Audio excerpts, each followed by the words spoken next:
we're diving deep into every single event, character, and hidden detail that shaped the rise and catastrophic fall of Hallownest, the kingdom buried beneath our feet in Hollow Night. Before I move forward, I'm counting on you to support my channel by clicking that tiny subscribe button so that we can spread these amazing videos to folks like you around the world. Thank you. The Age of Wyrms and Ancient Beings. Long before Hallownest existed, the world belonged to ancient beings of immense power, creatures that predated civilization itself, and whose true nature remained shrouded in mystery even to those who later studied the ruins they left behind. The Wyrms were among these primordial entities, massive serpentine creatures with intelligence far surpassing ordinary beasts, capable of speech and reason, and harbouring ambitions that would reshape entire regions. These Wyrms travelled across the world, each one a force of nature unto itself, and their passage left permanent marks on the landscape they crossed. The pale Wyrm was one such creature, a being of white carapace and piercing intelligence who wandered the wastelands beyond what would become Hallownest's borders. The Wyrm possessed an ability that set it apart from other ancient beings, a pale light that emanated from its form, and this light carried with it something precious and dangerous in equal measure. Higher thought was the gift this light bestowed, the capacity for complex reasoning, language, culture, and all the burdens that come with consciousness. The bugs of the old world lived as simple creatures, driven by instinct alone, their lives uncomplicated by dreams or doubts, or the weight of mortality understood. The pale Wyrm encountered these simple bugs during its wandering and recognized in them potential, raw material that could be shaped into something greater. The decision to transform these creatures would have consequences that rippled through centuries, though whether the Wyrm foresaw the tragedy that would follow remains unknown. In the wastelands, the Wyrm came upon a tribe of bugs eking out an existence in the harsh environment, creatures that would later be recognized as the ancient ancestors of Hallownest's citizens. The light of the Wyrm touched them, and in that moment, everything changed for these simple beings who had known only the drives of survival and reproduction. The transformation of the Pale King. The pale Wyrm made a choice that no other Wyrm had made before, a decision to abandon its ancient form and take on a new shape that would allow it to walk among the bugs it had uplifted. The transformation was not merely physical, but represented a fundamental reimagining of purpose and identity for this ancient being. The Wyrm shed its massive serpentine body, leaving behind the form that had defined its existence for untold ages, and this molted shell remained in the wastelands as a monument to what had been sacrificed. From this cast-off form emerged a new being, smaller and more refined, a figure that combined bug-like features with an undeniable air of divinity and authority. The Pale King was born from this transformation, a god king who had established himself as the absolute ruler of the kingdom he intended to build. The king retained the pale light that had defined the Wyrm, though now it shone from eyes that could meet the gaze of his subjects rather than towering over them. His new form stood upright like the bugs he had granted sentience, allowing him to establish a connection with them that would have been impossible in his previous incarnation. The transformation left physical evidence in the wastelands, a massive carapace that stretched across the desolate landscape, like a tunnel or canyon, and this shell became known as the cast-off shell to those few who ventured far enough to find it. The Pale King's sacrifice of his ancient form demonstrated a commitment to his new purpose, though some might argue it also represented a kind of death, the ending of what the Wyrm had been in favour of what the king would become. The king's pale light continued to grant higher thought to bugs who came near him, expanding the population of sentient creatures who would form the foundation of his kingdom. This light became both blessing and curse, for with higher thought came the capacity for suffering, ambition, jealousy, and all the complex emotions that simple instinct had never permitted. The Root and the White Lady. Before establishing his kingdom, the Pale King formed an alliance with another ancient being whose power complemented his own, in ways that would prove essential to Hallownest's founding. The White Lady was a being of equal antiquity to the Pale King, though her nature differed fundamentally from his, rooted, as she was in the living essence of the world rather than the cold light of higher thought. She was connected to something called the Root, an ancient force that predated even the Wyrms and extended throughout the underground, linking all living things in a network of vital energy. The White Lady's form resembled a plant more than an insect, though she possessed the higher thought that marked her as something beyond simple flora. Her power allowed her to sense the flow of life throughout the underground, to feel the pulse of growth and decay that governed all organic existence. The Pale King recognized that his light alone could not sustain a kingdom, that the cold illumination of higher thought needed to be balanced by the warm pulse of life that the White Lady commanded. Their union was both political and mystical, a joining of two fundamental forces that would shape everything Hallownest became. The White Lady brought with her not just power but also a kind of wisdom different from the king's analytical intelligence, an understanding of cycles and seasons and the natural order that existed beyond conscious thought. Together, they established themselves as the dual sovereigns of the kingdom. That would arise, though the Pale King's role as the active ruler meant that his presence dominated the historical record. The White Lady's contributions were quieter but no less essential, her influence woven into the very foundations of Hallownest's structure and the biological legacy of its royal line. Their partnership produced offspring who inherited aspects of both parents, creatures that combined the Pale King's light with the White Lady's connection to the Root in ways that would prove both miraculous and tragic. The ancient civilization before Hallownest, the land where Hallownest would rise, had not always been empty, and the Pale King's kingdom was built literally on top of the ruins of an older civilization that had long since fallen. This ancient society predated the arrival of the Pale Wyrm entirely, existing in an age when the higher thought granted by pale beings had not yet touched this region. The creatures of this old civilization worshipped different gods than those Hallownest would later revere, powers tied to the darkness and the depths rather than the light. Evidence of their existence remained scattered throughout the underground, fragments of architecture and art that predated Hallownest's distinctive style by centuries or millennia. These ancient bugs had developed their own form of higher thought, though its source differed from the Pale King's light, possibly granted by the very darkness they worshipped. Their cities extended deep into the earth, far below the levels where Hallownest would later establish its own settlements, and some of these depths remained unexplored even by Hallownest's most ambitious excavators. The ancient civilization had its own conflicts and triumphs, its own heroes and villains, all lost to time except for the ruins they left behind. When the Pale King arrived and began building Hallownest, his followers either ignored these ruins or incorporated them into new structures, treating the remnants of the old world as mere foundations for something greater.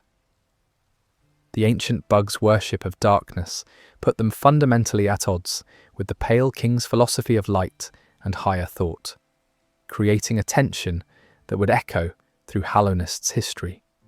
Some of the deepest areas accessible in Hallownest's time still bore the marks of this older civilization, their purposes long forgotten, but their presence impossible to ignore. The relationship between Hallownest and this ancient society remained unclear, whether the Pale King's arrival displaced surviving members of the old culture, or whether they had already vanished before his transformation. The founding of the kingdom's capital. The Pale King chose a location for his capital city that demonstrated both strategic thinking and symbolic importance, a site that would become the heart of Hallownest in every sense. The City of Tears was established in a massive underground cavern where water perpetually fell from above, creating the rain that would give the city its name and its melancholy atmosphere. The king's palace rose at the highest point of the city, a gleaming white structure that towered over the buildings below and served as a constant reminder of royal authority. The architecture of the City of Tears reflected the Pale King's aesthetic sensibilities, all sharp angles and pale materials that caught and reflected his light, creating an environment that felt both majestic and slightly cold. The perpetual rain that fell throughout the city had no obvious source, leading to speculation that it represented some kind of natural phenomenon, or perhaps the tears of the kingdom itself, mourning tragedies yet to come. Citizens built their homes and businesses throughout the city, creating districts that served different functions and housed different classes of bugs. The wealthiest citizens lived closest to the palace, in grand towers that mimicked the royal architecture on a smaller scale, while the less fortunate made their homes in the lower reaches where the rain pooled in the streets. The king established institutions throughout the city to govern his kingdom, from courts of law to schools of learning, all designed to spread his vision of civilization to every bug under his rule. The City of Tears became not just a seat of government, but a center of culture, where art and music flourished under royal patronage, and bugs from across the kingdom came to make their fortunes. The city's design incorporated elements from the ruins of the ancient civilization below, though these were carefully disguised or repurposed to fit Hallownest's aesthetic. Streets wound through the city in patterns that seemed almost organic despite being carefully planned, connecting the various districts and allowing citizens to move between them. The 5 Great Knights. The Pale King recognized that his kingdom would need defenders, warriors of exceptional skill who could protect Hallownest from external threats and serve as symbols of the kingdom's strength. He gathered 5 bugs who had demonstrated extraordinary combat prowess and loyalty, elevating them to positions of honor and authority as his personal guard and the kingdom's military leaders. These 5 great knights became legendary figures in Hallownest, their names spoken with reverence and their deeds recorded in monuments throughout the kingdom. The first among them was Dryar, a warrior who wielded her nail with grace and precision, serving as the White Lady's personal protector and demonstrating loyalty that never wavered even in the kingdom's darkest hours. Isma was another of the 5, a knight whose connection to nature gave her abilities that seemed almost magical, her very tears possessing properties that could protect against acid. Hagemol was the strongest of the knights physically, a towering figure whose massive nail could cleave through stone and whose armor made him nearly invulnerable to conventional attacks. Zayma came from outside Hallownest's borders, a knight from distant lands who brought fighting techniques unknown to the kingdom's native warriors and whose dedication to her duty was matched only by her private sorrows. The final knight was Ogrim, who would later be known by other names, a warrior whose cheerful demeanor belied his deadly effectiveness in battle and whose loyalty to the Pale King would endure beyond death itself. These 5 represented the peak of martial achievement in Hallownest, each one capable of facing down threats that would overwhelm entire battalions of ordinary soldiers. The king granted them privileges and honours, but also placed upon them burdens that went beyond mere combat, making them symbols of Hallownest's values and guardians of its most precious secrets. The Great Knights served not just as warriors, but as investigators, diplomats, and when necessary, executioners of the king's will. The Mantis tribe and the Tribal Alliance. Not all bugs who dwelt in the underground accepted the Pale King's rule willingly, and the Mantis tribe represented the most significant population of sentient bugs who remained independent of Hallownest proper. The Mantis tribe had developed their own form of higher thought long before the Pale King arrived, possibly granted by the ancient civilization that preceded Hallownest, or achieved through their own mysterious methods. They established their village in deep caverns where they practiced their warrior culture, valuing honour and combat prowess above all other virtues. The Mantis Lords ruled their tribe as a triumvirate, 3 sisters whose skill with the sickle-like weapons they wielded was unmatched even by Hallownest's greatest warriors. The tribe viewed the Pale King's civilization with suspicion, seeing in it a softness and decadence that offended their warrior sensibilities. Despite this ideological conflict, the Pale King was pragmatic enough to recognize that conquering the Mantis tribe would cost more than any victory could be worth. He approached the Mantis Lords not as a conqueror, but as a fellow sovereign, proposing an alliance that would allow both societies to maintain their independence while cooperating against common threats. The Mantis Lords accepted this arrangement, agreeing to guard the borders between their territory and the deeper regions of the underground in exchange for Hallownest's recognition of their sovereignty.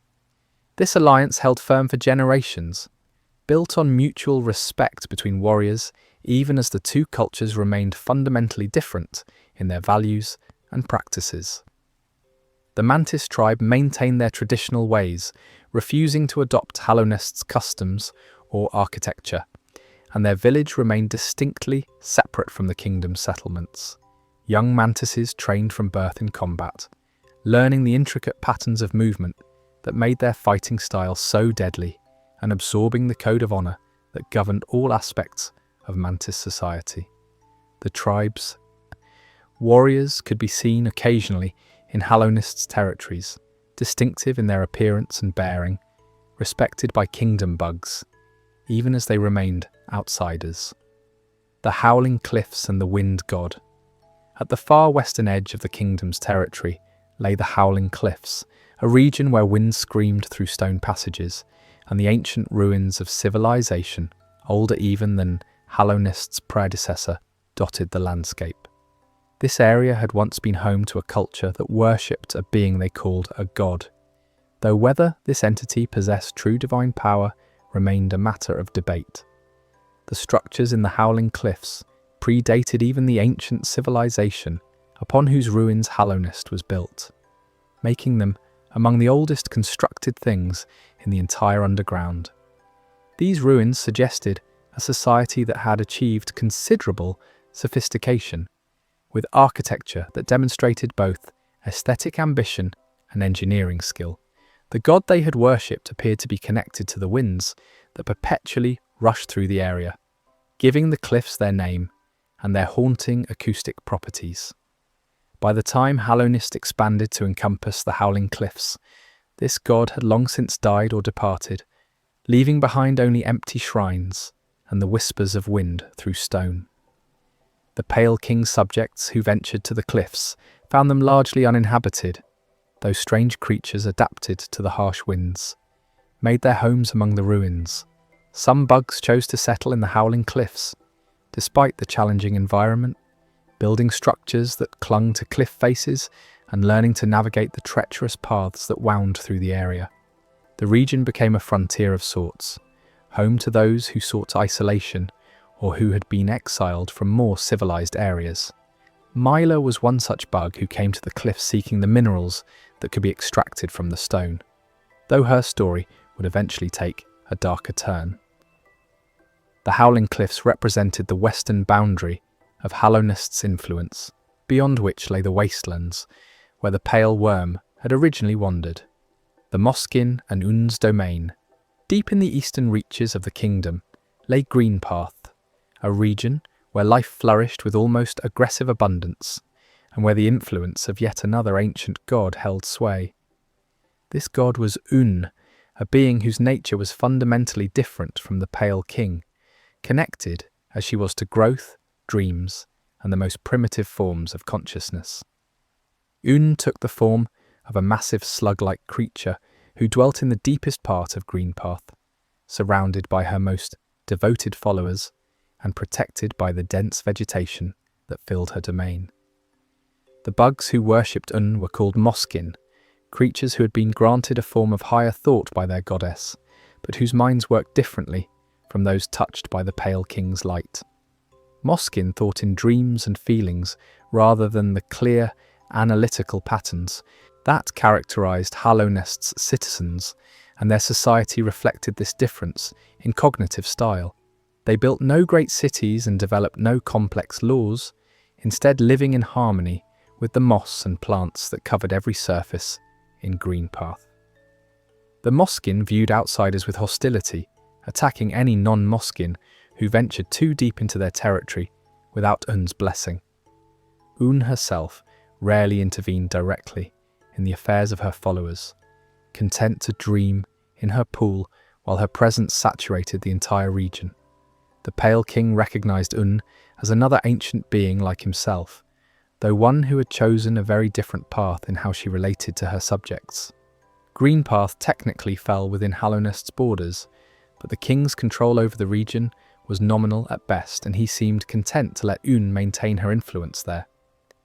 The relationship between Hallownest and the Moskin remained tense, with periodic conflicts breaking out when the kingdom's citizens ventured too deep into Greenpath, or when Moskin raided the borders of more civilized areas.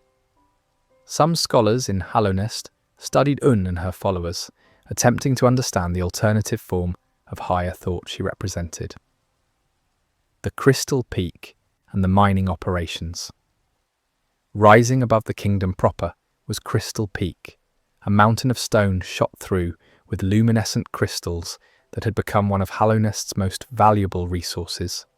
The crystals found in the peak possessed properties that made them useful for everything from simple illumination to complex technological applications. The Pale King's subjects established extensive mining operations throughout Crystal Peak, tunneling deep into the mountain to extract the precious crystals. The mining community that developed in the peak was rough and practical, composed of bugs willing to risk the dangers of unstable tunnels and crystal-induced madness for the wealth that successful mining could bring. The crystals themselves seemed to possess a kind of consciousness, or at least a resonance that affected the minds of those who spent too much time near them. Miners reported hearing whispers from the crystals, songs that promised knowledge and power to those who listened too closely. Some bugs who worked in Crystal Peak too long began to change, their minds fragmenting under the influence of the crystal resonance until they could no longer distinguish between reality and the visions the crystals showed them. The mining companies that controlled access to the peak's resources became wealthy and powerful, though they carefully downplayed the dangers their workers faced. Hallownest's economy came to depend on the steady flow of crystals from the peak, and the king's government subsidized continued mining operations even as the human cost mounted. The deepest parts of Crystal Peak held deposits of particularly pure crystals, but also presented the greatest danger to sanity, and only the most desperate or greedy miners ventured into those depths.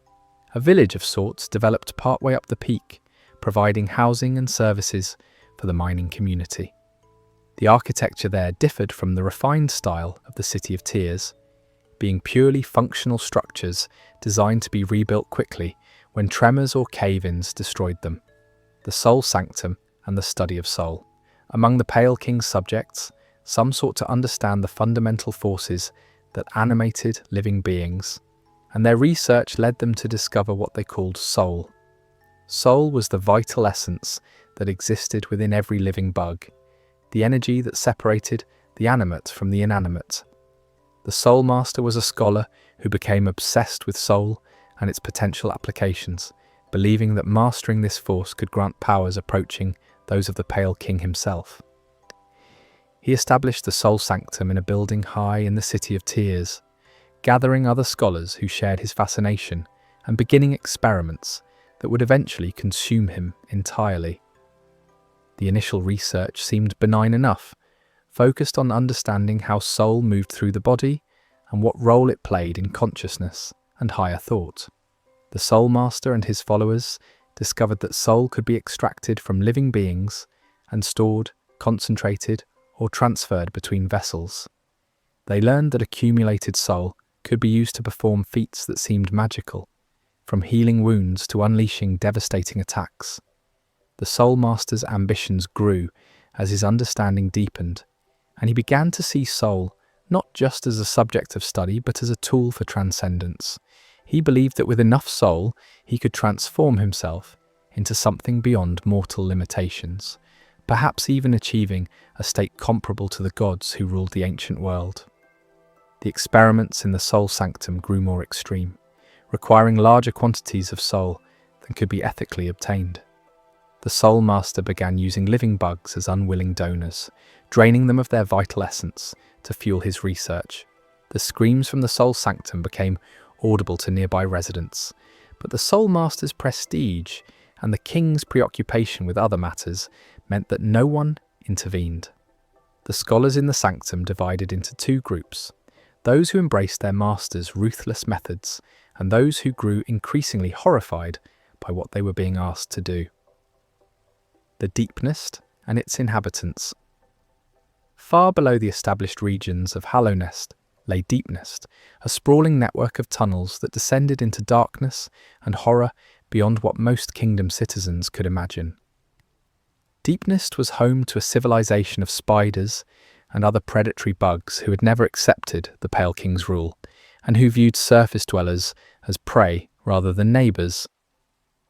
The creatures of Deepnest had their own form of higher thought, though it was focused on hunting and survival rather than the arts and philosophy valued in the City of Tears.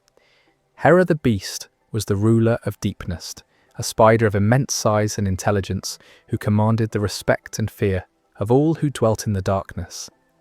She maintained Deepnest's independence from Hallownest through a combination of military strength and the natural deterrent of her realm's hostile environment.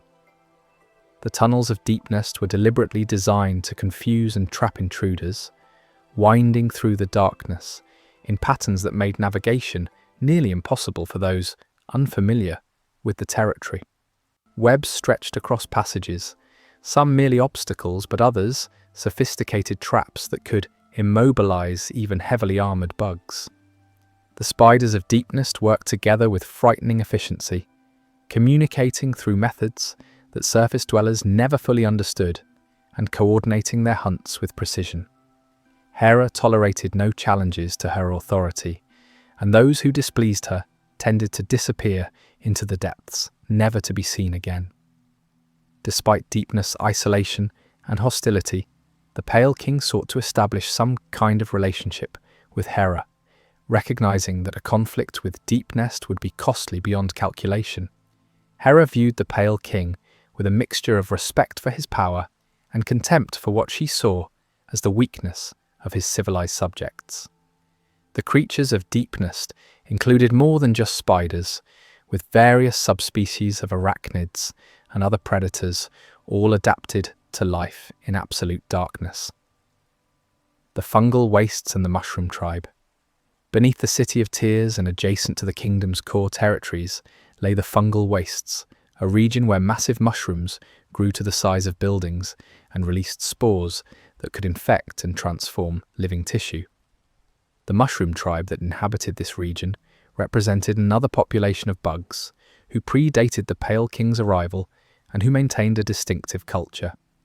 The mushroom bugs had achieved higher thought through their symbiotic relationship with the fungi that grew throughout their territory, a biological connection that gave them abilities and perspectives unique among Hallownest's inhabitants.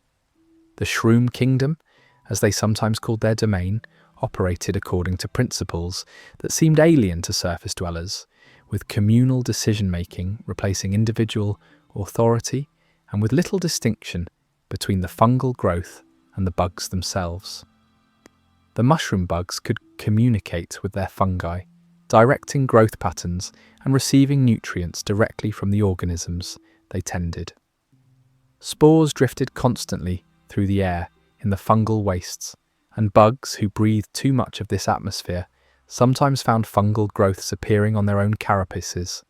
The mushroom tribe viewed this infection as a blessing rather than a curse, believing that the fungus enhanced their connection to their community and to the living network of mycelium that spread beneath the ground. The Pale King's attempts to incorporate the fungal wastes into his kingdom met with passive resistance, as the mushroom bugs simply ignored his authority while continuing their traditional practices. The Queen's gardens, established by the White Lady, bordered the fungal wastes, and there was a constant struggle as fungi attempted to spread into the gardens, while the White Lady's plants pushed back against the encroaching mushrooms. Some of the mushroom bugs became warriors, using the unique properties of their fungi-enhanced bodies to develop combat techniques that proved surprisingly effective. The distant village and elderbug story. On the outskirts of established Hallownest territory, a small settlement called Dirtmouth sat at the edge of a great well that led down into the kingdom proper, serving as a way station for travellers and a last glimpse of the surface world for those descending into the depths. Elderbug was one of the oldest residents of Dirtmouth, having lived in the village since before it bore that name, and having watched as Hallownest grew from a small kingdom into a vast civilization. He remembered when bugs first began gathering at the well's edge, drawn by stories of opportunity in the kingdom below and by the Pale King's light calling to them from the depths. The village that grew around the well was never grand, just a collection of simple structures providing basic services to those passing through, but it had a vitality that came from being a crossroads between worlds. Elderbug had seen adventurers descend into the well full of ambition and hope, and he had seen the few who returned, often changed by what they experienced below. The village had its own simple culture, separate from the sophistication of the City of Tears, but marked by a practical wisdom born of living on the boundary between the underground and the surface. Other bugs made Dirtmouth their home for various reasons, some because they sought solitude, others because they provided services to travellers, and still others because they had business in the kingdom below, but preferred not to dwell in its depths permanently. Sly was one such bug, a merchant who established a shop in Dirtmouth, and who had once been more than he appeared. His past as a nail master, hidden behind his current role as a humble shopkeeper. The snail shaman lived near Dirtmouth, practicing the ancient art of manipulating soul and willing to teach those who sought his knowledge. Iselda ran a map shop, her husband Cornifer having made it his life's work to chart the labyrinthine passages of Hallownest, sending his maps back to her for sale to other explorers. The Pale King's great plan.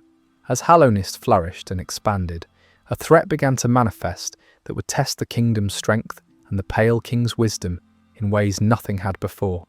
A danger that originated from the very depths the ancient civilization had once worshipped. The Radiance was an ancient god, a being of light and dreams who had ruled the minds of bugs before the Pale King's arrival, commanding their worship through her ability to enter and control their sleeping thoughts. When the pale Wyrm granted higher thought to the bugs who had become Hallownest citizens, he severed their connection to the Radiance, freeing them from her mental dominion, but also denying her the worship she had once enjoyed. The Radiance had not died or departed like other ancient gods, but had been forgotten, her name and image erased from conscious memory as the Pale King's light filled the minds of her former subjects. This forgetting was intentional, a strategy the Pale King employed to weaken the Radiance's power, for a god without worshippers is diminished almost to the point of non-existence. However, forgetting is not the same as destruction, and the Radiance endured in the depths of the dream realm, growing increasingly desperate and angry as eons passed without the worship she craved. She began reaching out from the dream realm, her influence manifesting as an infection that could spread from mind to mind, compelling those it touched to remember her and spread her light. The first signs of the infection were subtle, bugs reporting strange dreams and an inexplicable desire to seek something they couldn't name, a longing that led them toward the ancient ruins where the Radiance's temples had once stood. The Pale King recognized the threat immediately, understanding that if the infection spread unchecked, it would undo everything he had built, reducing his citizens to the mindless drones they had been before he granted them higher thought.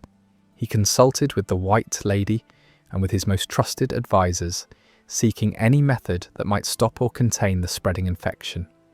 The solution he devised was radical and terrible, requiring sacrifices that would haunt the kingdom forever. The Hollow Knight Plan. The Pale King's plan to contain the Radiance required a vessel, a being that could trap the infection within itself and hold it there for all eternity, preventing it from spreading to the wider population. This vessel would need to be completely hollow, possessing no thoughts, no feelings, no will of its own that the Radiance could exploit or corrupt. The king concluded that such a vessel could not be found among existing bugs, as any creature with higher thought already possessed the very qualities that would make containment impossible. Instead, he would have to create vessels specifically designed for this purpose, beings that combined his own divine essence with the void that existed in the deepest parts of the underground. The void was a strange substance, neither fully matter nor energy, existing in opposition to both the Pale King's light and the Radiance's luminescence, a darkness that could potentially counteract and contain the infection. The king descended into the deepest part of his palace, to a place called the Abyss, where the void pooled in a vast black sea, and there he began his terrible work. With the White Lady's cooperation, he created eggs that combined his pale essence with the void's darkness, producing offspring that would be born directly into the lightless depths. These children of the king and void were called vessels, and thousands of them were created in the attempt to produce even one that was truly hollow. The vessels hatched in the abyss and immediately began climbing toward the light above, driven by some instinct or purpose, even in their supposedly empty forms. The Pale King watched these vessels climb, judging each one and finding them all wanting, for even the slightest hint of thought or feeling rendered a vessel unsuitable for its purpose. Those vessels deemed imperfect were left in the abyss to fall back into the void, abandoned by their creator as failures. The climb from the abyss was treacherous, and most vessels never reached the top, falling or faltering in the darkness. The choosing of the Hollow Knight among the thousands of vessels created, one climbed from the abyss without hesitation, showing no sign of thought or feeling, moving with mechanical precision toward the light above. The Pale King observed this vessel and believed he had found what he sought, a truly hollow being that could serve as the container for the infection. He took this vessel and raised it in the palace, training it in combat and preparing it for the role it would play in saving the kingdom. The vessel was given the finest nail, armour crafted by the kingdom's best smiths, and instruction in fighting techniques that would make it a match for almost any threat. Throughout this training, the vessel showed no emotion, no preference, no sign of the weakness that would indicate the presence of thought or will. The Pale King convinced himself that this vessel was perfect, that his plan would work and Hallownest would be saved. He did not allow himself to see or admit the truth that would later become apparent, that perfect hollowness is perhaps impossible to achieve, and that even this chosen vessel might harbour something deep within its shell. The vessel that would become known as the Hollow Knight grew strong and skilled, towering over most bugs and wielding its nail with devastating efficiency. The king prepared a temple specifically for the sealing ritual, a place called the Temple of the Black Egg, where the vessel would be imprisoned along with the infection it would contain. 3 powerful bugs agreed to become dreamers, beings who would use their consciousness to create additional seals on the temple, ensuring that even if the vessel faltered, the infection could not escape. These dreamers were Hera the Beast, who demanded a price for her cooperation, Lurian the Watcher, who served the king with absolute loyalty, and Monomon the Teacher, who contributed her vast knowledge to the plan's implementation. The choice of dreamers was strategic, with each one positioned in a different part of the kingdom and protected by loyal followers, and deadly traps. The sealing ritual required the Hollow Knight to accept the infection into itself, allowing the Radiance's plague to fill its form, while the vessel used its void nature to contain and suppress it. Hera's price and the gendered child. Hera the Beast agreed to become a dreamer and help seal away the infection, but she demanded payment for this sacrifice, as nothing in Deepnest came without a price. Her demand was simple but profound. She wanted a child that carried the Pale King's lineage, an heir who would rule Deepnest after she entered her eternal sleep. The Pale King agreed to these terms, though the White Lady's feelings about this arrangement were never recorded in any account that survived. Hera and the king produced a daughter, a child who would be named Hornet, and who combined the predatory nature of Deepnest with the divine heritage of Hallownest's royal line.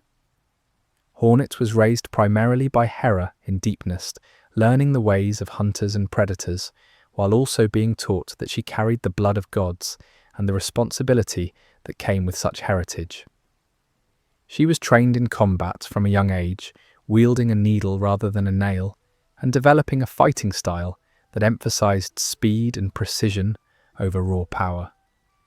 The arrangement satisfied Hera's demand, ensuring that Deepnest would have a ruler after her sacrifice, though it also created complications for Hallownest's succession and raised questions about the nature of family and duty. Hornet grew up aware of the vessels and the Hollow Knight, understanding that she had siblings of a sort, though the nature of vessels made any true sibling relationship impossible. She knew from early age that her mother would sacrifice herself for Hallownest's salvation, and this knowledge shaped her understanding of duty and sacrifice. The Pale King provided for Hornet's education and training, though he maintained distance from her, perhaps uncomfortable with this reminder of the price his plan required. Hera ensured that her daughter would be formidable, a worthy ruler for Deepnest and a protector of Hallownest should the need arise. The sealing ritual. When all preparations were complete and the infection had spread enough that delay was no longer possible, the Pale King enacted his plan to seal the Radiance. The Hollow Knight was brought to the Temple of the Black Egg, a structure built specifically to contain the infection and reinforced with seals and wards that drew on both the King's light and the Void's darkness. The ritual required the Hollow Knight to willingly accept the infection, opening itself to the Radiance's influence, while simultaneously using its void nature to trap and contain that influence within its own form. The Radiance fought against this imprisonment, her rage and desperation fueling the infection to levels of intensity that threatened to overwhelm even the Hollow Knight's supposedly perfect hollowness. The vessel endured, containing the goddess within its shell, even as the infection burned through its mind and body, causing pain that a truly hollow being should not have been able to feel. The Pale King sealed the temple once the Hollow Knight was inside, using his power to create physical barriers that would prevent anything from entering or leaving. The three dreamers then enacted their part of the plan, each one entering a sleep from which they would not wake, their consciousness forming additional seals on the temple that operated on a level beyond the physical. With the dreamers in place, the seal became effectively unbreakable, for all three would need to be killed before the temple could be opened, and even finding the dreamers would require the ability to enter the dream realm. The kingdom rejoiced as word spread that the infection had been contained, that the Pale King's wisdom had saved them from a plague that would have reduced them all to mindless husks. The king accepted this praise, but those who knew him continued 22 well could see that the victory had cost him something, that some doubt or regret lingered in his expression even as his subjects celebrated. The Hollow Knight remained in the temple, alone in the darkness, containing the infection through sheer force of will, while the Radiance raged within its mind. The White Palace and its disappearance. After the sealing, the Pale King withdrew increasingly into his palace, spending more time studying and planning and less time governing his kingdom directly. The White Palace was a marvel of architecture and impossible geometry, a structure that seemed to exist partially outside normal space, and whose interior was far larger than its exterior dimensions could possibly contain. The king filled his palace with mechanisms and traps, testing grounds where he could refine his understanding of motion and timing, though the purpose of these elaborate constructions remained unclear to those who observed them. Some scholars suggested that the king was preparing for some future threat, while others believed he was attempting to achieve some form of transcendence through pure intellectual effort. The palace's gardens were tended by the White Lady, who had largely withdrawn from public life after the birth of Hornet and the sealing of the Hollow Knight. She dwelt in her gardens, surrounded by plants that responded to her will and protected by thorns that could tear apart any intruder. The king and his queen saw each other rarely, their relationship strained by the choices they had made and the sacrifices those choices required. The palace staff went about their duties with mechanical precision, serving their king even as they noticed his increasing distraction and the weight that seemed to press down on him. The pale king spent hours in his workshop, surrounded by tools and materials, creating something that only he understood the purpose of. Then, without warning or explanation, the White Palace vanished from the physical realm entirely, disappearing into the dream realm where only those with special abilities could even perceive its existence. The king's loyal retainer, a buggy, constructed from void and given purpose by the king's will, remained behind, even as the palace departed, continuing to serve and protect though its master was gone. The disappearance of the palace sent shockwaves through Hallownest, as citizens struggled to understand what had happened to their king and whether he would return. The fading of the king. The pale king never returned from wherever the White Palace had gone, and his light slowly began to fade from Hallownest as years passed without his presence.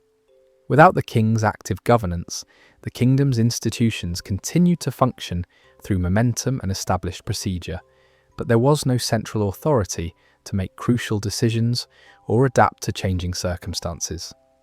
The question of succession became paramount, for the king had left no clear heir and no instructions about what should happen if he departed. Hornet was a possibility, being the king's only living child who was not a vessel, but her connection to Deepnest and her mother's people made her an uncertain choice for ruling Hallownest proper. The vessels were purpose-built for a specific role and lacked the qualities needed for governance, even if any beside the Hollow Knight had survived. The king's absence created a power vacuum that various factions attempted to fill, though none could claim legitimate authority to rule in his place. The nobles of the City of Tears squabbled among themselves, each arguing that their loyalty to the king and their ancient bloodlines gave them the right to govern. The Soul Master and his scholars in the Soul Sanctum grew more bold in their experiments, no longer constrained by the possibility that the king might intervene. The Mantis tribe maintained their honour and continued to guard the borders as agreed, but they had no interest in involving themselves in Hallownest's internal politics. Hera remained asleep as a dreamer, unable to guide Deepnest through the crisis, though her daughter worked to maintain order in that realm. The kingdom began a slow decline, not collapsing immediately, but gradually losing the vitality and purpose that the pale king's presence had provided. The infections return, the Hollow Knight, locked in the Black Egg Temple and slowly weakening under the constant assault of the Radiance within its mind, began to fail in its primary function of containing the infection. The vessel had not been as perfectly hollow as the Pale King believed, possessing somewhere in its core a capacity for thought and feeling that the Radiance exploited ruthlessly. The infection began to leak from the temple, spreading through Hallownest in a renewal of the plague that the sealing was supposed to have ended forever. At first, only a few bugs showed symptoms, their eyes taking on an orange glow and their behaviour becoming erratic and aggressive. Those infected began to experience dreams of light, visions of the Radiance calling to them and demanding the worship that had been denied to her. The infection spread faster than before, for now it had memories of what it touched, knowledge of the minds it invaded that made subsequent invasions easier. The citizens of Hallownest initially tried to deny what was happening, believing that the seal must be holding and that these cases were isolated incidents. As more bugs succumbed and the infected began attacking those who remained healthy, denial became impossible and panic set in. The kingdom's institutions began to break down as infected bugs in positions of authority made increasingly irrational decisions or simply abandoned their posts to wander toward the source of the light in their dreams. The Soul Master saw the returning infection as an opportunity, believing that infected bugs could provide the soul he needed for his experiments in vast quantities. The City of Tears began to empty as citizens fled to the outskirts or barricaded themselves in their homes, hoping to avoid exposure to the plague. The Mantis tribe sealed their borders completely, refusing entry to anyone from Hallownest and dealing lethally with any infected bugs that approached their territory. The death of Myla. In Crystal Peak, a young bug named Myla worked tirelessly in the mines, singing to herself as she chipped away at the crystal deposits. Her cheerful demeanour, a bright spot in the dangerous work of mining. She had come to the peak seeking fortune, believing that with enough hard work and luck, she could extract enough crystals to secure her future. Myla sang old songs as she worked, melodies that spoke of hope and determination, her voice echoing through the tunnels and providing comfort to other miners who heard her. The crystals themselves seemed to resonate with her singing, their light pulsing in time with her melodies, creating a strange harmony between bug and mineral. As the infection spread through Hallownest, it reached even into Crystal Peak, carried by infected miners who had descended into the depths seeking the safety of isolation.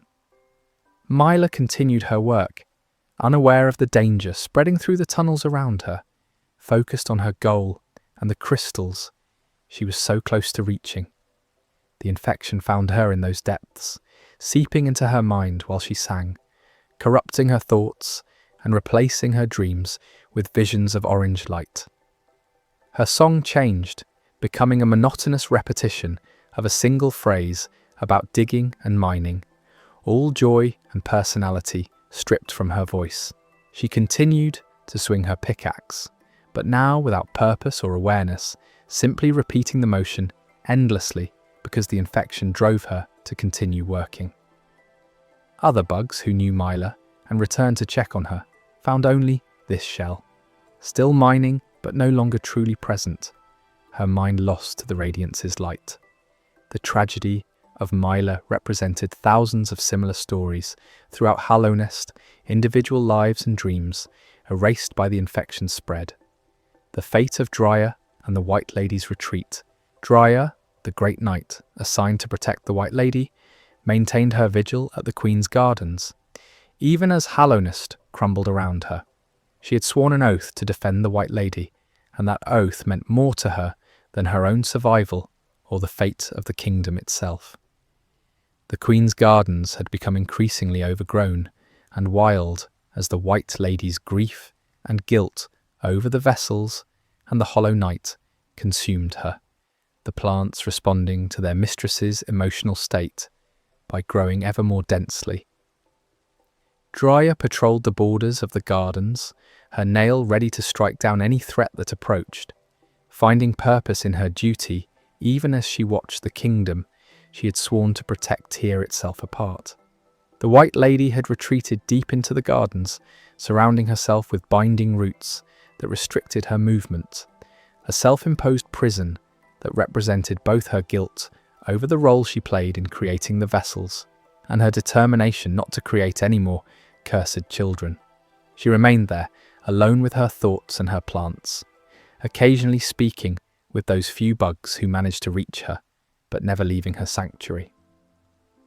Drya encountered infected bugs attempting to enter the gardens, their minds consumed by the Radiance's light and their bodies moving with the jerky motions of puppets controlled by an alien will.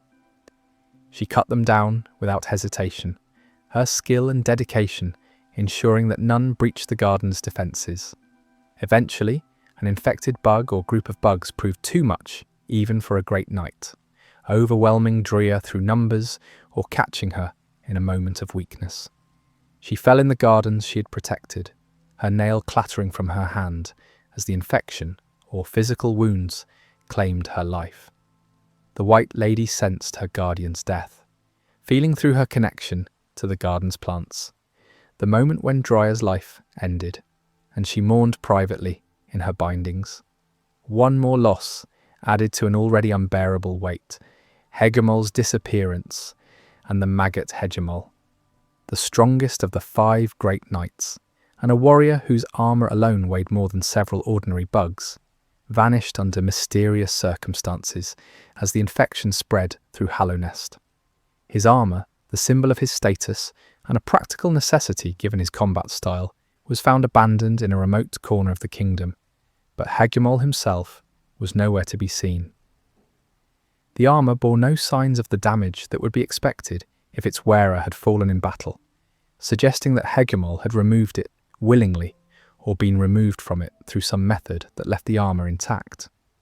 A maggot was discovered wearing Hegemol's armour, moving through the kingdom and sometimes being mistaken for the actual knight due to the distinctive appearance of the equipment.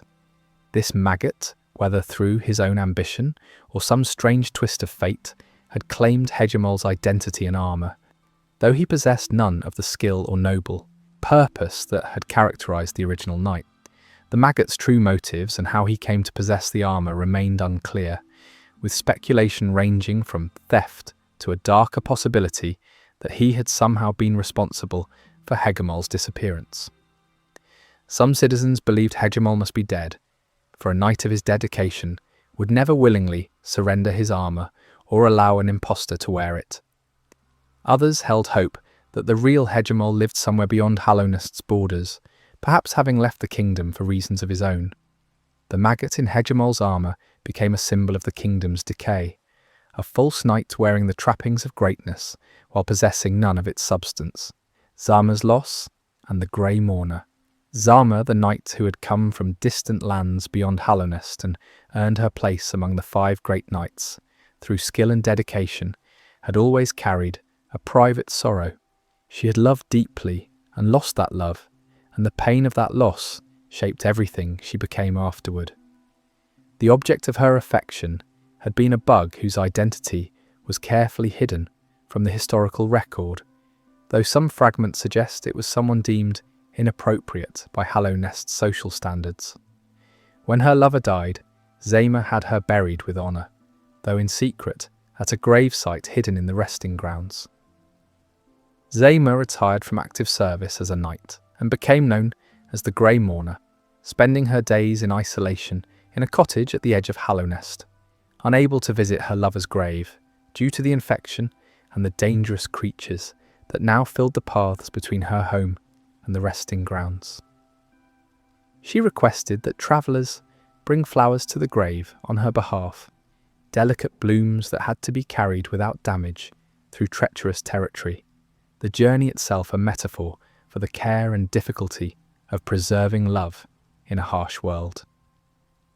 The Grey Mourner's story became one of the kingdom's most poignant tragedies, a reminder that even among heroes, personal grief could be more overwhelming than any external threat.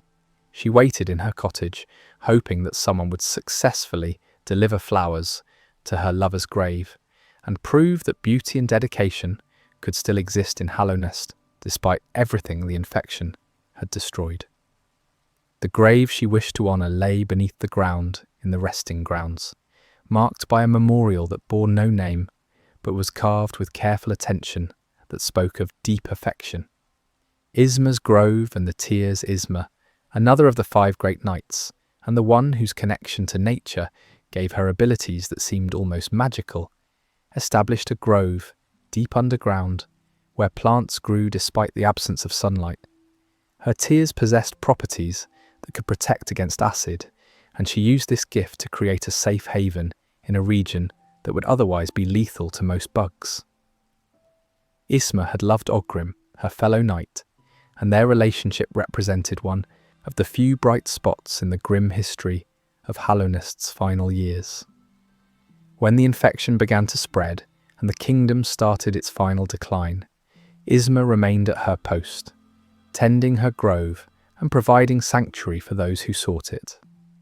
The grove became overgrown and wild as Isma's power saturated the soil, with plants growing to enormous size and taking on properties they never possessed in nature. Eventually, Isma died or was transformed, her body merging with the grove itself until the distinction between the night and her garden ceased to exist. The grove that bore her name remained, a place of relative safety in a kingdom consumed by infection, where acid that would dissolve flesh could not penetrate due to the protection her tears provided. Those who found Isma's grove discovered that the tears she had shed were preserved there, forming pools that granted temporary immunity to acid for those who touched them. The grove stood as a memorial to a knight who had chosen to become one with nature rather than fight a losing battle against the infection. Some bugs claimed they could still feel Isma's presence in the grove, a gentle watchfulness that suggested some part of her consciousness endured within the plants she had tended. Ogrim's vigil. Ogrim, the last of the 5 great knights, and the one whose cheerful demeanour had never wavered even in Hallownest's darkest hours, refused to abandon his post, even as the kingdom fell apart around him. He had been assigned to guard the sewers beneath the City of Tears, a thankless task that he approached with the same dedication he would have given to protecting the king himself. When the infection spread and the kingdom's population began to die or transform, Ogrim remained at his post, protecting the entrance to the royal waterways from any threat that might emerge from the depths. He knew of Isma's fate and mourned her deeply, his sorrow evident even through his determination to maintain his duty. Ogrim refused to accept that Hallownest was truly lost, believing that one day the infection would be cured and the kingdom would need its defenders once more. He waited in the sewers, surrounded by waste and filth, maintaining the honour and standards of a great knight, even though there was no longer a kingdom for him to serve. The other knights were dead or missing. The Pale King had vanished, and the citizens he had sworn to protect were either fled or infected, but Ogrim's loyalty never wavered. He practiced his combat techniques in the sewers, keeping his skills sharp against the day when they might be needed again, fighting off the infection's influence through sheer force of will and the purity of his devotion to duty. Bugs who encountered Ogrim in the sewers found a warrior who still maintained the dignity and skill of a great knight, though his circumstances were as degraded as could be imagined. He spoke of his fallen comrades with affection and respect, remembering their deeds and refusing to let their memories be tainted by the kingdom's fall. The fate of the Soul Master. The Soul Master's obsession with soul and the power it represented drove him to increasingly extreme experiments as the infection spread and the kingdom's authority structures broke down. He saw the infected bugs as perfect subjects for his research, creatures whose soul could be harvested without ethical concerns, since their minds were already lost to the plague. The Soul Sanctum became a chamber of horrors, filled with the drained husks of bugs the Soul Master and his remaining followers had used for their experiments. The Soul Master believed he was approaching transcendence, that with just a bit more soul, he could transform himself into something divine and perhaps even save Hallownest through his newfound power. His body began to change as he absorbed more soul than any bug was meant to contain, his form swelling and distorting until he barely resembled the scholar he had once been. The other scholars in the sanctum either embraced their master's vision or attempted to flee, though leaving the sanctum once the infection had spread throughout the City of Tears proved nearly impossible. The Soul Master's experiments created creatures that were neither truly alive nor fully dead, beings animated by accumulated soul, but possessing no will of their own, mindless servants that wandered the sanctum's halls. In his final transformation, the Soul Master achieved a kind of power, becoming a creature of pure soul that could float through the air and unleash devastating attacks. But this power came at the cost of his sanity and any remaining connection to the scholar he had been. He raved about ascension and godhood, but his words made no sense, strung together without logic or meaning, just the babbling of a mind that had consumed more than it could process. The Soul Master never achieved the transcendence he sought, instead becoming a cautionary tale about the dangers of obsession and the price of seeking power without wisdom. The dream realm and the dreamer's purpose. The dream realm existed parallel to physical reality, a space where consciousness could travel freed from the constraints of the body and where the boundaries between individuals became permeable. The dreamers Lurien, Monomon, and Hera existed in this realm, their sleeping bodies protected in the physical world, while their minds formed the seals that kept the temple of the Black Egg closed. Entering the dream realm required special abilities, specifically the Dream Nail, an ancient weapon created by beings who predated even the Pale King civilization.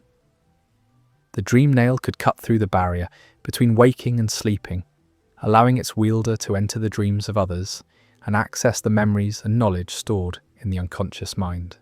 Each dreamer had created defenses around their sleeping form, obstacles and guardians meant to prevent anyone from reaching them and breaking the seals they, maintained. Lurien the Watcher slept in his tower overlooking the City of Tears, protected by his loyal butler and by the tower's height, accessible only through careful navigation and the defeat of his guardian. Monomon the Teacher slept in her archive, surrounded by the vast accumulation of knowledge she had spent her life gathering, protected by her student Quirrell and by the acidic waters that filled the lower levels of her domain. Hera remained in Deepnest, protected by the natural defences of that hostile realm and by her most loyal servants, who would die before allowing anyone to disturb her slumber. The dreamers were aware of each other and of their purpose, linked through the dream realm even as their bodies remained separated by vast physical distances. They knew that if all three were killed, the seal on the temple would break and the Hollow Knights would be free, along with the infection it contained. This knowledge weighed on them, for they understood that their sacrifice was meant to be permanent, that waking from their sleep would mean the failure of the plan they had agreed to support. Lurien's devotion. Lurien the Watcher had served the Pale King with a devotion that bordered on worship, seeing in the king a being worthy of absolute loyalty and considering service to him the highest purpose any bug could achieve. When the king requested that Lurien become a dreamer, sacrificing his waking life to seal the infection, Lurien agreed without hesitation or negotiation, asking no price for what he gave, as Hera had. His tower had been built specifically to overlook the City of Tears, allowing Lurien to observe the kingdom he loved and monitor for any threats that might emerge. From his vantage point, he could see nearly every district of the city, watching over the citizens as a benevolent guardian even before he became a dreamer. Lurien had been a scholar and an administrator before his transformation, using his keen intellect to help govern the city and maintain the records that tracked the kingdom's growth. His loyalty to the Pale King never wavered even as the king withdrew from public life and eventually vanished entirely, Lurien maintaining faith that his master's plan was correct and would ultimately save Hallownest. When Lurien entered his eternal sleep, his butler remained to guard his body, a mechanical being or perhaps a living bug who had been bound to this service through means that were never fully explained. The butler prevented anyone from reaching Lurien's sleeping form, attacking intruders with single-minded determination and providing a final barrier against those who would break the seal. Lurien's dreams in his long sleep were of Hallownest at its height, visions of the kingdom flourishing under the Pale King's rule, and he clung to these memories even as the reality around his sleeping body crumbled. His sacrifice was perhaps the purest of the three dreamers, given freely out of love for the king and faith in the plan, without conditions or reservations. Monomon's knowledge. Monomon the teacher had dedicated her life to accumulating and sharing knowledge, building an archive that contained information on subjects ranging from the practical to the theoretical, from the historical to the speculative. She believed that understanding was the key to progress, and that ignorance represented the greatest threat to any civilization. When the Pale King approached her about becoming a dreamer, Monomon agreed because her research convinced her that the plan had the best chance of saving Hallownest, not out of emotional devotion, but through cold analysis of the options available. She understood the sacrifice she was making, giving up not just her life, but her ability to continue learning and growing, and this cost perhaps weighed on her more than the loss of life itself. Monomon made provisions for her archive before entering her sleep, entrusting its care to her student Quirrell and leaving instructions for how it should be maintained and used.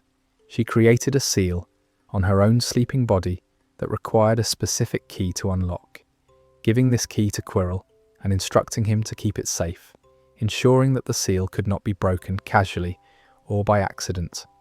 Quirrell, devoted to his teacher, accepted this responsibility, though it meant carrying a burden that would shape the rest of his life.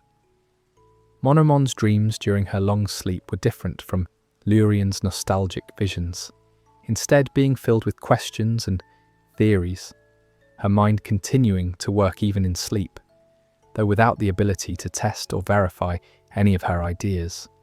She dreamed of solutions to problems she had never solved in life, understanding finally dawning on questions that had plagued her for years, but unable to wake and apply this knowledge.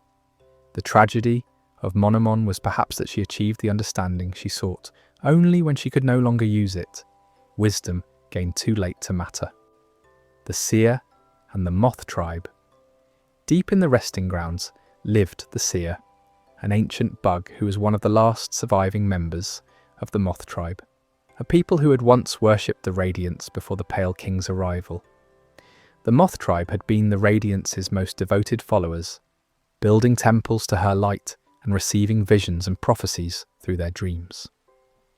When the Pale King granted higher thought to Hallownest's citizens, he severed their connection to the Radiance, and the Moth tribe suffered more than any other group from this change.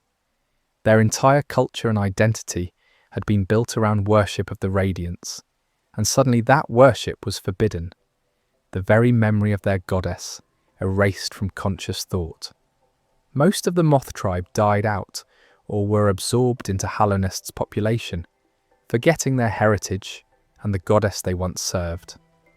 The Seer remained, remembering when no one else did, carrying the burden of being the last witness to a civilization that had been deliberately forgotten. She guarded the dream nail, the sacred weapon her people had created, waiting for someone worthy to wield it, though what purpose that wielding would serve remained unclear even to her. The Seer's long life had given her perspective that few in Hallownest possessed, seeing patterns and cycles that individual bugs caught up in events could not perceive. She understood that the Radiance's anger at being forgotten drove the infection, that the goddess's desperation to be remembered again manifested as the plague destroying Hallownest.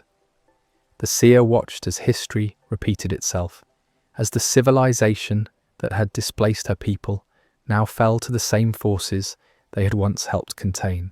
She felt no satisfaction in this, only sorrow at the waste and the suffering, at the knowledge that the conflict between light and dark, between gods and mortals, between memory and forgetting, could apparently never be resolved peacefully. The Snail Shamans and Ancient Magic. The Snail Shamans represented practitioners of an ancient form of magic that predated the Pale King's civilization, techniques for manipulating soul that relied on instinct and practice rather than the analytical study the Soul Master and his followers pursued. These shamans lived in isolated grottos throughout Hallownest, offering to teach their techniques to any bug who showed aptitude and dedication. The magic they practiced was simple but effective, allowing users to focus their soul into blasts that could damage enemies or be channeled into other effects. The snail shamans themselves were mysterious figures, their origins and motivations unclear, their decision to share their knowledge with outsiders unexplained by any account that survived. Some scholars suggested the snails were connected to the ancient civilization that preceded Hallownest, survivors or descendants who maintained traditions from that lost age. The shamans spoke little, communicating primarily through demonstration and allowing students to learn by observation and practice rather than through detailed explanation. Their magic felt different from the Soulmaster's techniques, more organic and less forced, working with soul's natural properties rather than trying to dominate and reshape it through sheer will. The shaman seemed unaffected by the infection, whether through their magical abilities or some natural immunity their species possessed, and they continued their work even as Hallownest collapsed around them.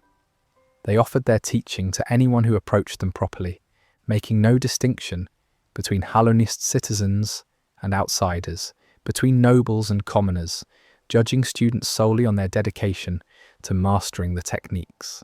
The snail shamans' continued presence in their grottos provided a kind of continuity, a link to the past that persisted even as the present fell apart. The Colosseum of Fools, on the far eastern edge of Hallownest, carved into the shell of an ancient bug, whose size dwarfed anything living in the current age, stood the Colosseum of Fools, an arena where warriors came to test themselves against increasingly deadly challenges. The Colosseum was run by a bug whose identity remained mysterious, known only as the boss or the collector, who organized fights and offered rewards to those who survived his trials. Warriors from across Hallownest and beyond came to the Colosseum seeking glory, wealth, or simply the chance to prove their worth in combat against the deadliest opponents the boss could provide.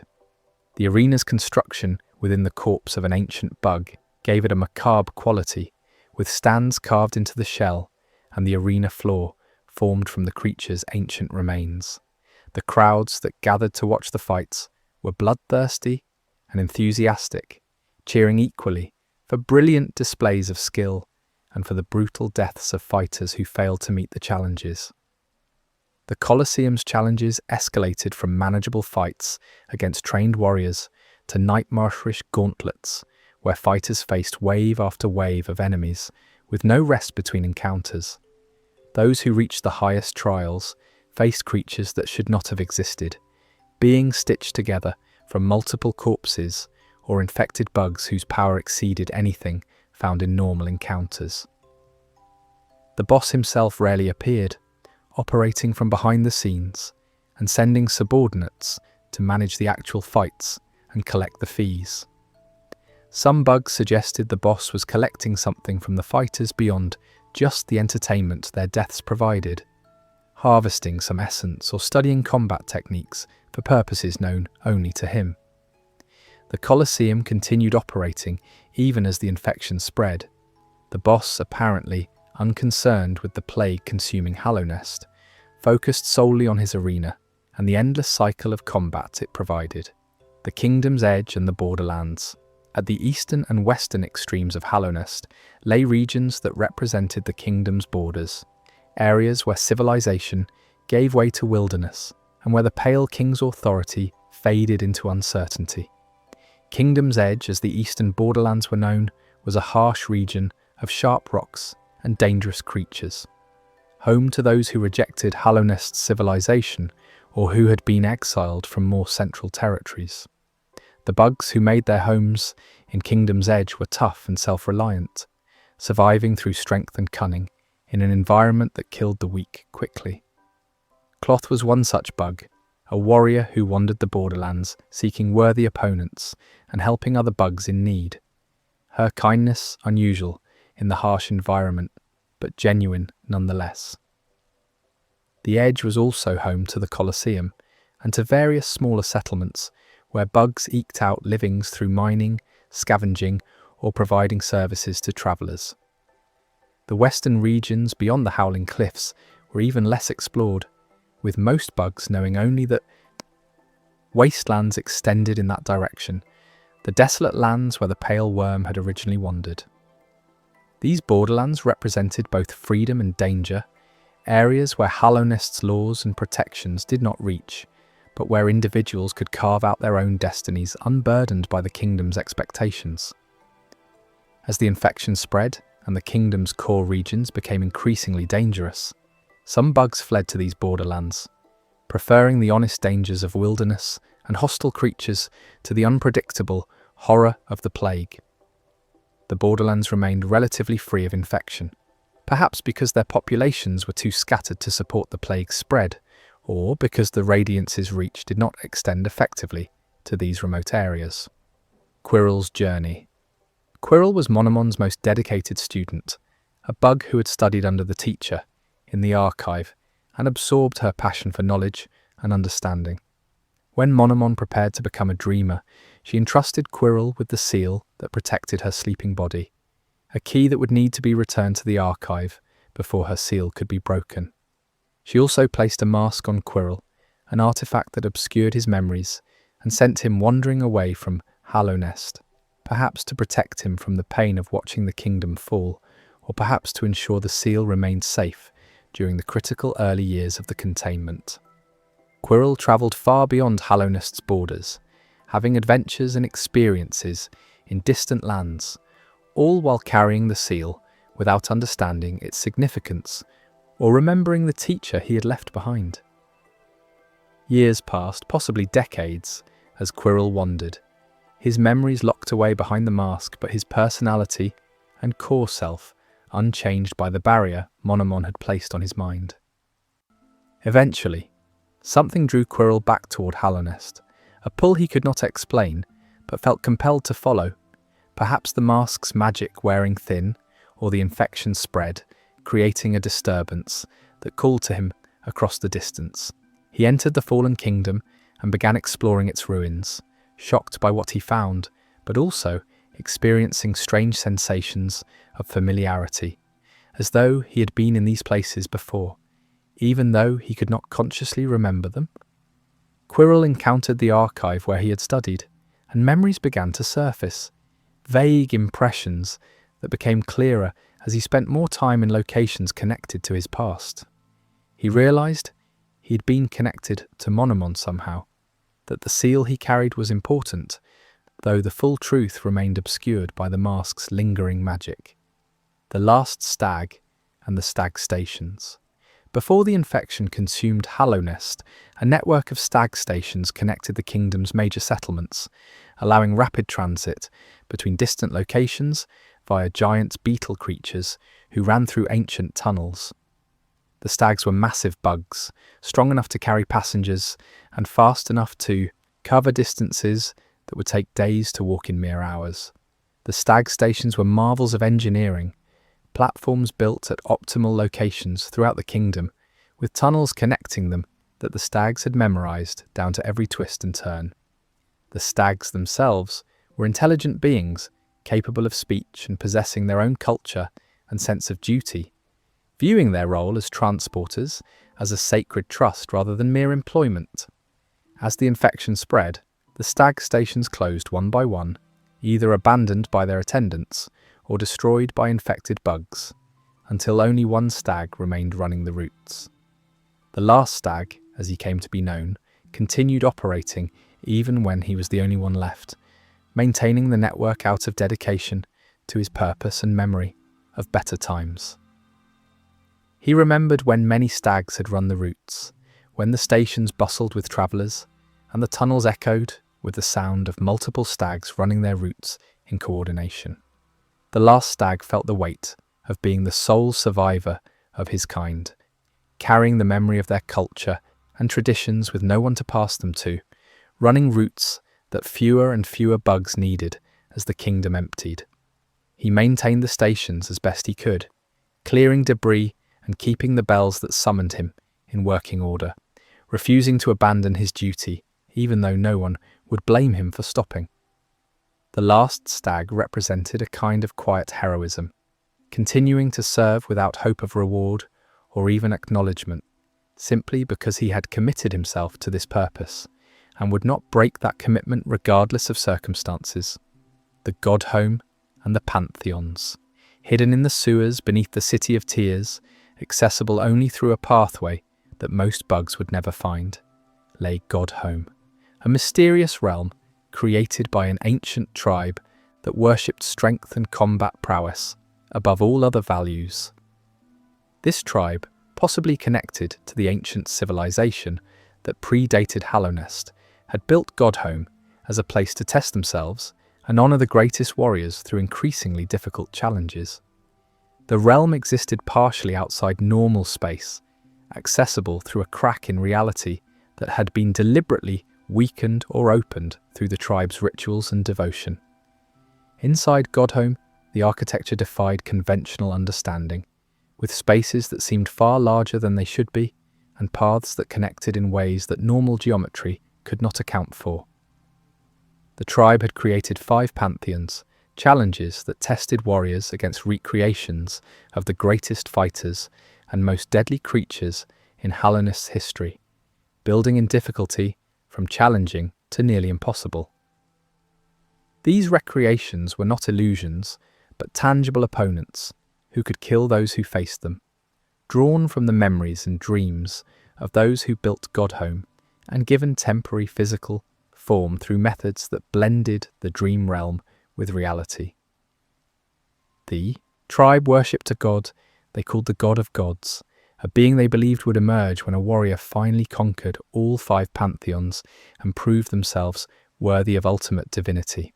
The tribe itself had vanished by Hallownest time, with only one remaining member, a broken vessel who kept Godhome sealed and offered the location's trials to any warrior strong enough to find it and brave enough to attempt the challenges. Tiso's ambition and fate. Tiso was a warrior from outside Hallownest who arrived in the Fallen Kingdom seeking to make a name for himself, confident in his abilities and eager to test them against the challenges the kingdom was famous for. He wore distinctive armor and carried himself with the swagger of someone who had never met a challenge he couldn't overcome through skill and determination. Tiso heard about the Colosseum of Fools and decided that victory there would establish his reputation and prove his worth as a warrior. He made his way toward the Colosseum, encountering obstacles and enemies along the way, but overcoming each one with the confidence that suggested his self-assurance was not entirely misplaced. Other bugs who met Tiso found him arrogant, but not entirely unlikable, possessed of the kind of charisma that sometimes accompanies natural talent. He talked about his plans to conquer the Colosseum, to claim its highest prizes, and to use that victory as a springboard to even greater achievements. Tiso reached the Colosseum and entered its trials, facing the challenges with the same confidence he had shown throughout his journey. However, the Colosseum's deadliest trials proved beyond even his considerable abilities, and Tiso died in the arena. His body left where it fell, as the crowds cheered and moved on to the next fight. His death illustrated the harsh continue 2242 reality that confidence and skill, while valuable, were not always sufficient in a world as deadly as Hallownest had become, and that ambition, without the strength to back it up, led only to becoming another corpse among many. Marissa's song. In a house in the City of Tears lived Marissa, a bug whose beautiful singing voice had once entertained crowds throughout the kingdom, her performances drawing audiences who came just to hear her distinctive melodies. She had been celebrated as one of Hallownest's greatest performers, her voice capable of conveying emotions that words alone could never capture, and of moving even the hardest hearts to tears or joy. Marissa had lived well from her performances, accumulating enough wealth to own property and live comfortably even when not actively performing. When the infection began to spread, Marissa retreated to her house, perhaps hoping to wait out the plague or simply unable to perform when so many were suffering. She died there, though whether from infection, violence, or simple despair remained unclear from the evidence left behind. Her spirit remained in the house after death, a ghost who continued to sing, her voice still beautiful, even though she no longer possessed physical form. The songs she sang were melancholy and haunting, appropriate for a kingdom in its death throes, and the few bugs who heard her ghostly performances found themselves moved, despite the strangeness of receiving entertainment from a dead performer. Marissa's ghost seemed unaware or unconcerned that she had died, simply continuing to do what she had always done, singing because that was her purpose and her passion, death no barrier to the art she loved. Her continued presence and performances represented a kind of defiance against the infection and decay, beauty persisting even when the civilization that had celebrated it crumbled. The pale lurker and the grubs. Throughout Hallownest's various regions, small creatures called grubs had been captured and imprisoned in glass jars, trapped by a mysterious bug known only as the pale lurker. The grubs were helpless creatures, possessing no ability to defend themselves and relying on others to free them from their prisons.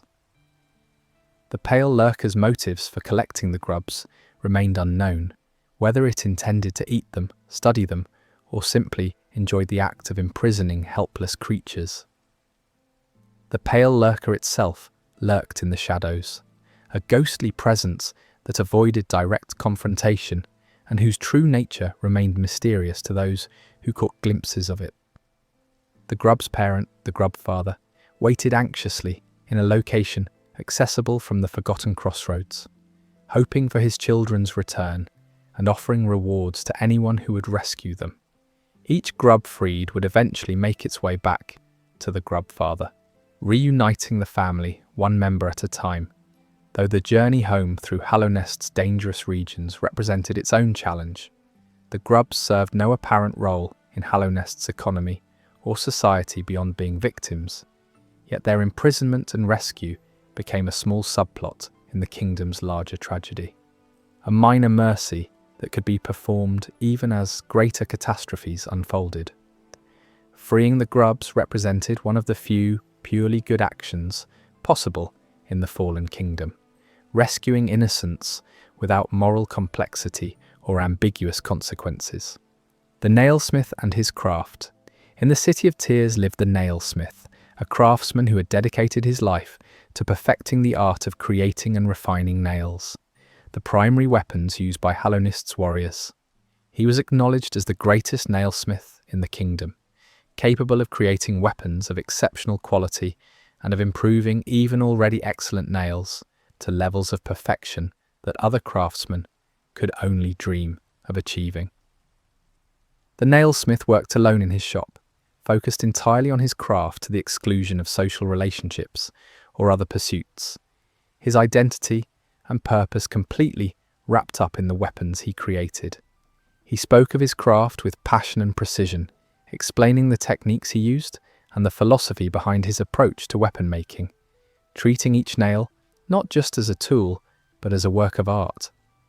As the infection spread and the kingdom fell, the nailsmith continued working, perhaps finding solace in the familiarity of his craft or simply unable to imagine doing anything else. He waited for someone to bring him a nail worthy of his ultimate skills, a weapon he could refine to absolute perfection and create his masterpiece, the culmination of everything he had learned and practiced throughout his life. When that opportunity finally came, when a warrior brought him a nail with the potential for perfection, the nailsmith poured everything he had into the work, creating a weapon of flawless quality that represented the peak of his abilities. After completing this masterpiece, the nailsmith faced a crisis. For having achieved perfection, he had nothing left to strive for, no way to surpass what he had already created, and this left him contemplating whether his life still had purpose. Shio, the nailmaster. Shio had once been one of the kingdom's greatest nail masters, a warrior whose skill was legendary and who had trained many students in the art of combat. He was one of 3 brothers who had each mastered the nail and developed their own fighting styles, each becoming renowned in their own right. Sheo had eventually grown tired of fighting and had set aside his nail to pursue a different passion, painting, finding in art a way to express himself that combat had never provided. He lived in a remote area, surrounded by his paintings and largely isolated from the kingdom's troubles, though he maintained relationships with his brothers despite the distance and different paths they had chosen. Sheo's paintings were distinctive, capturing moments and emotions with skill that equaled his former prowess with the nail, suggesting that his talent was not specific to combat, but rather a general excellence that could be applied to whatever he focused on. He spoke fondly of his student Mato and of his brother Oro, though also with a note of sadness about paths that had diverged and time that had passed. Sheo represented an alternative to the constant combat and struggle that defined so much of Hallownest, showing that warriors could find meaning beyond fighting and that skills honed in battle could translate to other pursuits. His peaceful existence stood in contrast to the fate of many warriors who died with their nails in hand, suggesting that stepping away from combat could be its own form of bravery. Mato and Oro, the other nail masters, Atto, Sheo's student, and another nail master, had established himself in Howling Cliffs, maintaining his practice and offering to teach his techniques to any warrior skilled enough to benefit from his instruction. He was jovial and welcoming, enthusiastic about the nail arts and happy to share his knowledge, viewing teaching as a sacred duty and a way to ensure his style survived, even if he did not. Mato had developed a technique called the Cyclone Slash, a spinning attack that could hit multiple enemies and was useful in the kind of crowded combats that were common in the infected kingdom. He spoke of his Master Sheo with affection and respect, understanding his teacher's decision to pursue art, even if Mato himself remained committed to the way of the nail. Oro, the third brother and the most traditional of the nail masters, had isolated himself on a beach at Kingdom's Edge, training alone and accepting only the most dedicated students, those willing to pay a high price for instruction and to prove their commitment through actions rather than just words. Oro had developed the Dash Slash, a technique that combined movement and attack into a single, flowing motion, perfect for aggressive fighters who favoured offense over defense. He was more severe than his brothers, viewing the nail arts as something sacred that should be preserved in their purest form rather than adapted or modernized. Oro maintained his training regimen despite his age and despite the kingdom's fall, still practicing his techniques and refining his skills even when there was no clear purpose for doing so, beyond the inherent value he placed on mastery itself. The grim troop's arrival from beyond Hallownest's borders came a mysterious group known as the Grim Troop, performers and creatures who travelled from realm to realm, appearing when certain conditions were met and specific rituals performed. The troop was led by Grim, a strange being who combined elegance with menace, speaking in riddles and performing shows that captivated and disturbed audiences in equal measure. The Grim Troop's arrival was heralded by the appearance of a large tent structure that seemed to materialize from nowhere, filled with performers, strange creatures, and an atmosphere of dark carnival. Grim himself performed shows that mixed combat with dance, moving with grace that seemed impossible, and wielding power that confirmed he was no ordinary bug. The troop's purpose in visiting different realms remained mysterious, though it appeared to involve some kind of ritual that required collecting flames from specific sources and feeding them to a child being raised within the troop. Wyrm was a member of the troop, a musician who played haunting melodies on his accordion and who harboured doubts about the ritual and what it meant for those involved. The troop existed in a cycle, arriving in different realms, performing their ritual, and then departing to repeat the process elsewhere, an endless repetition that seemed to serve some purpose, known only to Grim, and perhaps not even to him. The troop's relationship with Hallownest was temporary. They were visitors who would eventually leave regardless of what happened to the kingdom, and their presence represented an intrusion of external forces into a tragedy that was otherwise self-contained. Divine and the Charm Eater. Among the Grimm troop's members was Divine, a peculiar creature with an appetite for charms, the magical trinkets that bugs use to enhance their abilities and protect themselves from harm. Divine could consume charms and, through some mysterious process, transform them into more powerful versions, upgrading fragile charms into unbreakable variants that provided the same benefits without risk of breaking under strain. Her ability to modify charms suggested a connection to the magical forces that created them in the first place.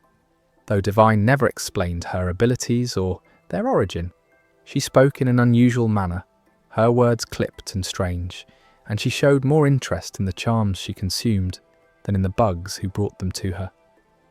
Divine's presence with the Grimm troop raised questions about what the troop actually was, for if they could include a being with such unique abilities, they must represent something more than simple performers.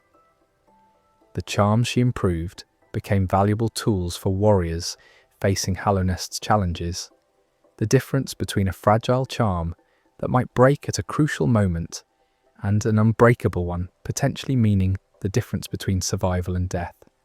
Divine seemed content in her role, focused on her appetite, and the charms that satisfied it, unbothered by the troop's larger purposes or the implications of their endless travels. The Hive and Vesper's Kingdom. Deep within Kingdom's Edge, carved into the walls of a massive cavity, lay the Hive, home to a society of bees who had created their own civilization, separate from Hallownest proper. The Hive's queen, Vesper, ruled her people with the absolute authority characteristic of bee societies. Her subjects devoted to her with a loyalty that exceeded even the dedication Hallownest's citizens showed the Pale King. The bees had built their hive using techniques unique to their species, creating chambers and passages from materials they produced themselves. The entire structure, a testament to collective effort and unified purpose. The hive existed on Hallownest's borders, but maintained its independence, neither accepting the Pale King's rule nor actively opposing it, simply existing as a separate entity with its own concerns and priorities. The bees within the hive worked with a remarkable efficiency, each one performing its designated role without complaint or deviation, creating a society that functioned like a single organism rather than a collection of individuals. Queen Vesper's presence filled the hive, her influence extending to every chamber and shaping every bee's behaviour, creating a unity that was both inspiring and slightly disturbing in its completeness. When the infection spread through Hallownest, the hive was not immune, the plague reaching even into this isolated community and corrupting bees who had never known anything but service to their queen. The infection's presence in the hive was particularly tragic, for it transformed loyal servants into aggressive attackers, turning the bees' natural devotion into a weapon that threatened the very structure they had spent their lives building and maintaining. The flukes and the waterways. In the waterways beneath the City of Tears dwelt colonies of flukes, parasitic creatures that lived in the waste and water flowing through the kingdom's sewage systems. The flukes existed in various forms, from small individual creatures to massive composite organisms formed from hundreds of flukes working together. The royal waterways themselves were a necessary but unpleasant part of Hallownest's infrastructure, channels, and chambers that carried waste away from the populated areas and allowed clean water to flow to those who needed it. The flukes thrived in this environment, feeding on the waste and growing to considerable size, becoming a hazard for anyone who needed to travel through the waterways for any reason. The flukes showed a disturbing form of intelligence, working together to ambush prey and defending their territory with coordinated attacks that suggested communication or shared consciousness. The waterways also housed other creatures and cast-offs from the city above. from simple bugs who had made the mistake of falling into the water to more dangerous entities that lurked in the flooded chambers. Ogrim's presence as defender of the waterways meant that he regularly fought off flukes and other threats, preventing them from reaching the upper levels and endangering the city's citizens. The flukes represented one of the natural challenges of maintaining a vast underground city, a reminder that Hallownest's grandeur required constant maintenance and vigilance to prevent the less pleasant necessities of civilization from overwhelming the infrastructure. Iselda and Cornifer's partnership. Iselda ran her map shop in Dirtmouth, selling copies of the charts her husband Cornifer created during his extensive explorations of Hallownest's regions. The partnership between Iselda and Cornifer represented a practical romance, two bugs who worked together toward a common goal and who complemented each other's strengths and weaknesses.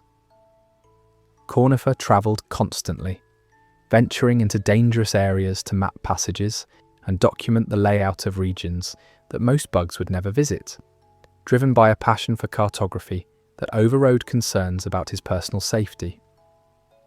Iselda managed the business side of their operation, handling sales and interacting with customers, and her practical nature balanced Cornifer's tendency to get lost in his work. She worried about her husband when he was away, knowing that his dedication to mapping sometimes led him into situations where his life was at risk, but she also respected his commitment to his craft and would never ask him to abandon it. Their relationship demonstrated that partnership and shared purpose could provide stability and meaning even in Hallownest's deteriorating conditions. Cornifer's maps became essential tools for anyone trying to navigate the kingdom's complex layout, and his dedication to making thorough, accurate charts meant that travellers could rely on his work even in the most dangerous regions. Iselda's shop provided a connection point, a place where information flowed as Cornifer's maps reached customers and where news of different regions was shared and discussed. Their partnership represented one of the more hopeful elements in the Fallen Kingdom's story, showing that dedication to meaningful work and mutual support could persist even when the larger society fell apart. The Moss Prophet and Failed Prophecy. In the fungal wastes stood the Moss Prophet, a bug who had experienced visions and claimed to speak for a higher power, delivering prophecies about Hallownest's fate and the nature of the infection. The prophet attracted followers, bugs who believed in its visions and who gathered to hear its pronouncements, finding in its words either comfort or justification for their own beliefs. The specific content of the Moss Prophet's prophecies was confused and difficult to interpret, mixing imagery of light and darkness, speaking of gods and kings in language that could mean many things depending on how it was understood. The prophet's followers treated it with reverence, bringing offerings and seeking guidance, creating a small cult that operated independently of Hallownest's official institutions. The Moss Prophet's connection to Un, or to the moss that covered the area, remained unclear, whether it genuinely received visions from some higher power or simply experienced delusions that it mistook for divine communication. As the infection spread, the Moss Prophet's visions became darker and more apocalyptic, speaking of inevitable doom and the futility of resistance, perhaps reflecting the deteriorating situation or perhaps simply coinciding with it. The prophet and its followers represented the tendency of bugs to seek meaning and explanation in times of crisis, to look for patterns and purposes even in random suffering and chaotic events. The failure of the Moss Prophet's prophecies to provide any actionable guidance or prevent any of the tragedies that befell Hallownest demonstrated the limits of seeking spiritual answers to practical problems, though the believers continued their devotion regardless. Leg-Eater and the Fragile Charms. In the fungal wastes lived a particularly strange bug known as Leg-Eater, whose name derived from his practice of consuming the legs of dead bugs, a behaviour he made no attempt to hide or justify. Leg-Eater possessed skill in creating and repairing charms, specifically fragile versions that provided powerful benefits but could break if their wearer took damage, becoming useless until repaired. His charms were distinctive, offering effects that were otherwise unavailable, but at the cost of fragility that made using them risky in the combat situations where their benefits would be most valuable. Leg Eater's personality was as strange as his dietary habits, speaking in broken language and showing interests and priorities that seemed incomprehensible to other bugs. He maintained a tense relationship with Divine from the Grim troop, the two of them apparently attracted to each other despite their very different natures and despite Divine's tendency to intimidate or consume anything she focused on. Leg Eater's presence in the fungal waste suggested he had adapted to that region's strange culture. Or perhaps he'd always been strange and simply found a place where his peculiarities were tolerated or overlooked. His ability to create and repair fragile charms suggested deep understanding of the magic that powered such items, though he showed no interest in explaining his knowledge or teaching others his techniques. Leg Eater survived in the fungal wastes despite having no obvious defensive abilities, suggesting either incredible luck or skills that were not apparent from casual observation. The Midwife and Deepnest's horrors. In the depths of Deepnest dwelt the Midwife, a bug whose role appeared to be assisting with the birth or care of Deepnest's young, though the specifics of her function remained mysterious and disturbing. The Midwife spoke in a peculiar manner, referring to babies and children in contexts that suggested she either genuinely cared for Deepnest's young or had been driven mad by exposure to that realm's horrors. Her dialogue mixed affection with menace, suggesting that her concept of care might differ significantly from what surface dwellers would consider nurturing behaviour. The Midwife lived in one of Deepnest's many disturbing locations, surrounded by webbing and the detritus of Deepnest's predatory lifestyle, seemingly comfortable in an environment that would drive most bugs to flee in terror. Her presence in Deepnest raised questions about the reproduction and life cycle of that realm's inhabitants, for if they required midwives, it implied birth processes complex enough to need assistance, suggesting more sophisticated biology than simple predators might possess. The Midwife survived in Deepnest, despite being individually weak, protected either by her role's importance to Deepnest's society or by some arrangement with Hera or other powerful beings in that realm. Her continued function during Hera's sleep suggested that Deepnest's social structures continued operating even without their queen's active guidance, maintaining themselves through established patterns and the instincts of their inhabitants. The Resting Grounds and the Keeper. The Resting Grounds served as Hallownest's cemetery, a region dedicated to honouring the dead and providing them with burial appropriate to the kingdom's customs and values.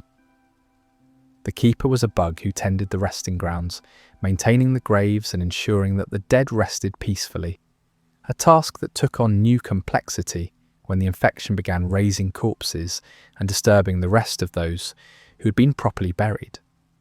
The resting grounds contained countless graves, from simple markers for common bugs to elaborate monuments for heroes and nobles, each one a story of a life lived and ended within. Hallownest. The Keeper knew the stories of many who were buried there, having maintained records and spoken with mourners, accumulating knowledge about Hallownest's history through the lens of those who had died during its rise and fall. The resting grounds also contained the graveyard of the spirits, where the spirits of dead bugs could be found still wandering, unable or unwilling to move on to whatever lay beyond death. The infections spread through the resting grounds represented a particular violation, disturbing the rest of those who had already died and transforming their remains into vehicles for the plague's continuation. The Keeper continued their work despite the difficulties, maintaining what order they could and respecting the dead even when the dead themselves no longer rested peacefully. Their dedication to this duty represented a kind of faith in the importance of ritual and respect. continuing practices that might seem pointless given the kingdom's circumstances, but which held meaning beyond practical utility. The eternal Emilicia and undying love. In a hidden grove within the resting grounds stood a grave marker unlike the others, guarded by fierce and deadly creatures and marked by flowers that never withered. This was the grave that the Grey Mourner wished to honour, the resting place of someone named Emilicia, who had meant everything to her. The grave's location in a hidden area suggested that the relationship between the Grey Mourner and Emilicia had been kept secret, whether due to social disapproval or personal preference for privacy. The creatures guarding the grave, massive and aggressive beings that attacked anyone who approached, had been placed there intentionally, ensuring that only the most skilled warriors could reach the grave and proving that whoever visited truly deserved to honour Emilicia's memory. The delicate flower that the Grey Mourner requested be delivered to the grave represented both the beauty of the love that was being honoured and its fragility, for the flower would wither and die if the warrior carrying it took damage or failed to reach the grave quickly enough. Successfully delivering the flower required both combat skill to defeat or avoid the enemies along the route, and careful movement to prevent damage that would destroy the bloom. The grave site itself was peaceful despite its deadly guardians, a small grove where flowers grew, and where Emilicia's spirit could rest undisturbed by the kingdom's chaos. The Grey Mourner's dedication to ensuring flowers reached this grave demonstrated that love could persist beyond death, that devotion could motivate action, even when the one being honoured would never know of the gesture.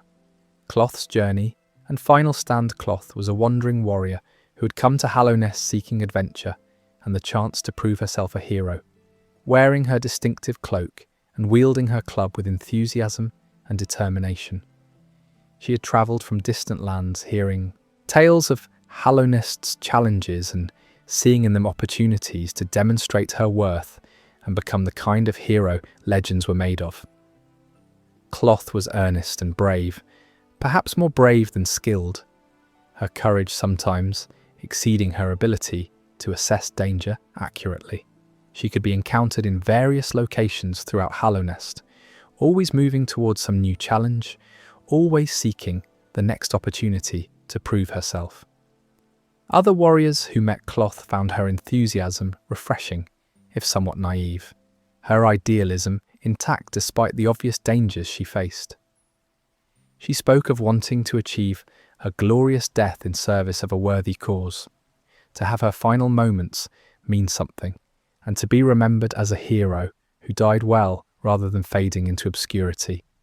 Cloth's ultimate fate came in the ancient basin, where she could either die alone fighting creatures beyond her ability to defeat, or she could die helping another warrior fight the massive creature known as Traitor Lord, sacrificing herself to ensure victory.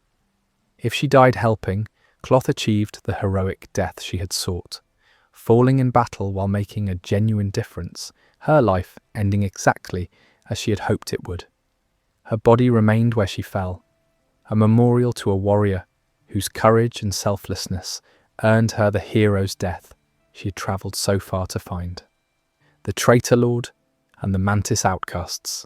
Within the Queen's Gardens, in a section separated from the main Mantis village, dwelt the Traitor Lord, a mantis who had broken from the tribe's honoured traditions and led others into betrayal of everything the mantises held sacred.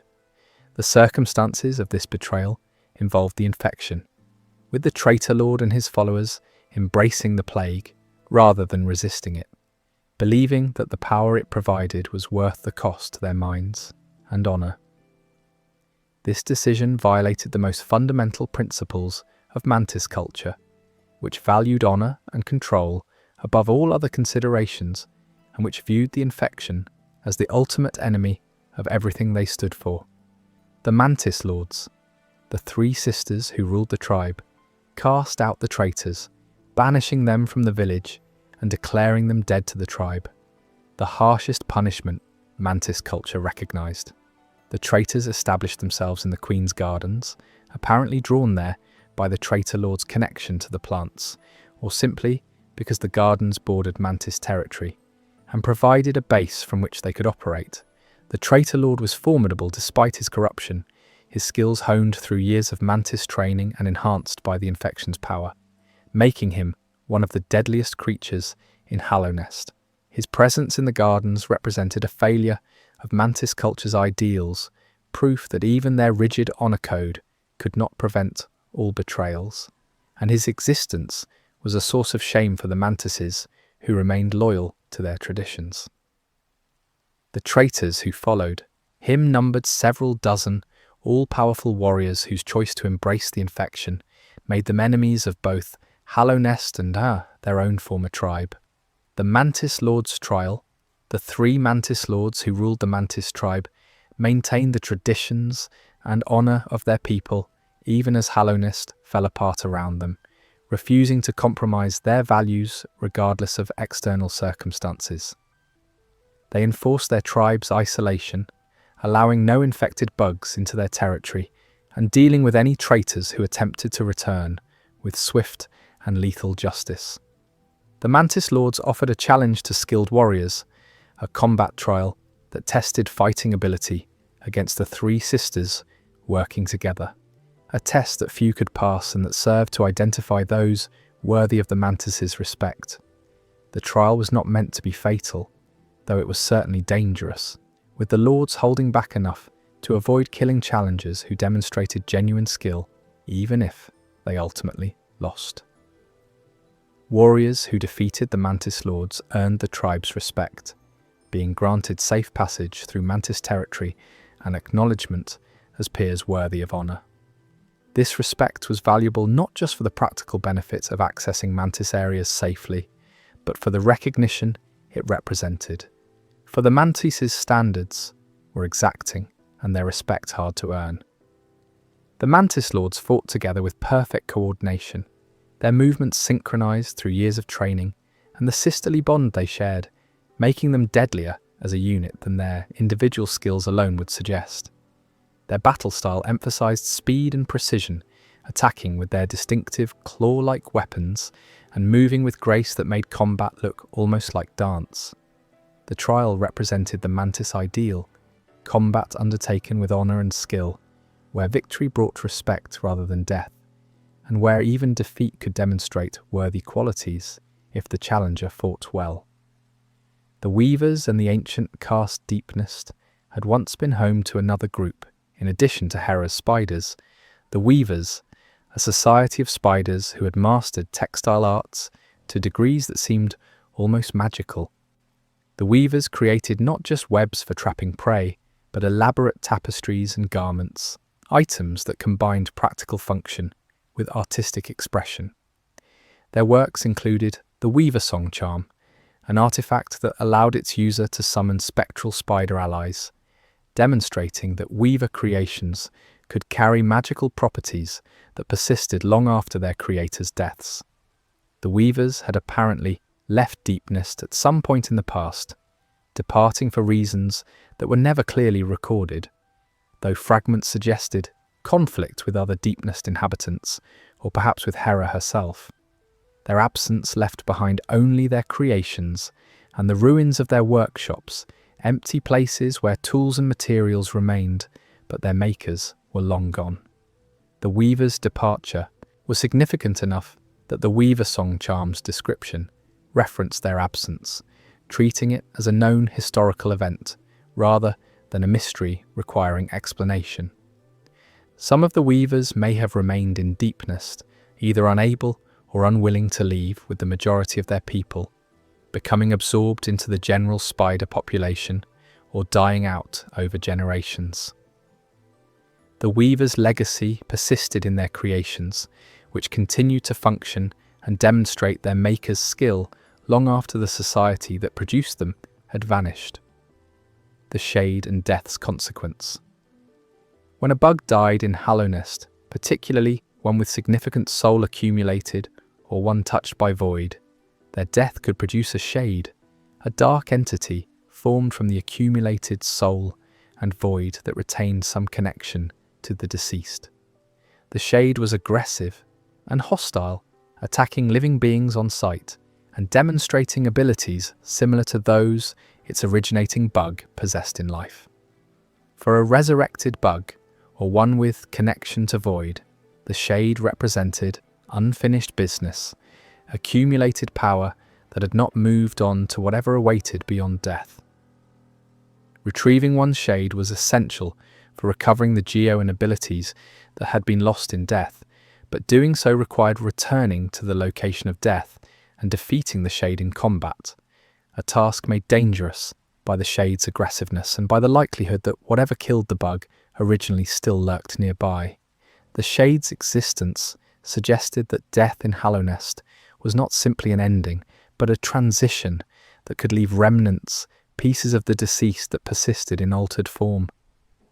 Jinn was a being who offered a service related to shades, providing the ability to summon a deceased bug shade to a safe location for a price, allowing retrieval without risking return to dangerous areas. This service demonstrated that shades followed certain rules and could be manipulated by those who understood their nature, though the specifics of Jinn's abilities and how they worked remained mysterious. The shade phenomenon added a layer of metaphysical complexity to death in Hallownest, suggesting that consciousness, soul, and physical existence were separable, and that the boundaries between them were not as firm as might be assumed. The Hunters and the Journal. Somewhere in Hallownest lived a being known only as the Hunter, a warrior who had travelled throughout the kingdom, cataloguing every creature he encountered, studying their behaviours and combat capabilities with the dedication of a scholar and the perspective of a predator. The Hunter's Journal was his life's work, a comprehensive catalogue of Hallownest's creatures, from the smallest scuttlers to the mightiest bosses, each entry containing observations about behaviour, combat tactics, and the hunter's personal assessment of the challenge each creature represented. The hunter wrote in a distinctive style, matter-of-fact and analytical, but also carrying a certain satisfaction in the hunt, an appreciation for worthy prey, and disdain for creatures that provided no meaningful challenge. His entries revealed someone who had spent considerable time observing creatures in their natural habitats, not just fighting them, but watching how they lived and interacted with their environment. The hunter had apparently encountered and defeated nearly every dangerous creature in Hallownest, his journal serving as both a bestiary and a testament to his skill and dedication. His ultimate fate remained unknown, though his journal persisted, copies available to other warriors who wished to learn from his observations. The existence of the hunter's journal demonstrated that even in Hallownest's darkest hours, some bugs continued pursuing knowledge and understanding, documenting the world around them even when that world was falling apart. The vessels in the abyss.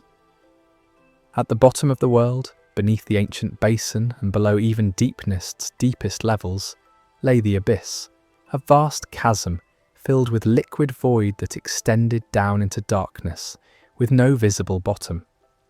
This was where the Pale King had conducted his experiment, creating thousands of vessels in his attempt to produce one that was truly hollow.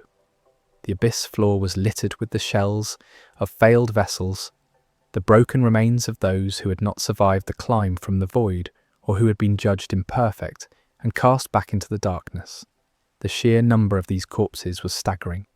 Thousands upon thousands of small shells piled across the abyss floor and clinging to its walls, each one representing a life begun and ended for the sole purpose of serving as a container for the infection.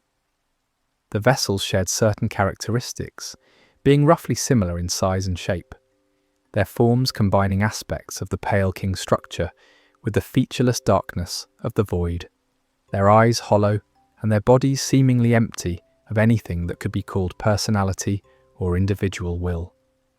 Some vessels had survived beyond the abyss, escaping from the kingdom's control or being overlooked in the sorting process, and these wandering vessels could be found in various locations throughout Hallownest, apparently driven by purposes known only to themselves. The abyss represented the dark heart of the Pale King's plan, and the moral cost of his attempt to save the kingdom, for each vessel corpse was a child sacrificed to a desperate strategy that ultimately failed. The void itself seemed almost alive, responding to presence and movement in ways that suggested consciousness, or at least reactive awareness, and beings that descended too deep into the abyss risked being consumed by the void entirely. The birthplace revelation. Within the abyss, in the deepest accessible area, lay a place that could be called the birthplace of the vessels, where the eggs that would become these beings had been created and left to hatch. This area contained the remains of the process, including a broken egg that suggested the Pale King's involvement in its creation, proof that the vessels were not natural beings, but artificial constructs designed for a specific purpose.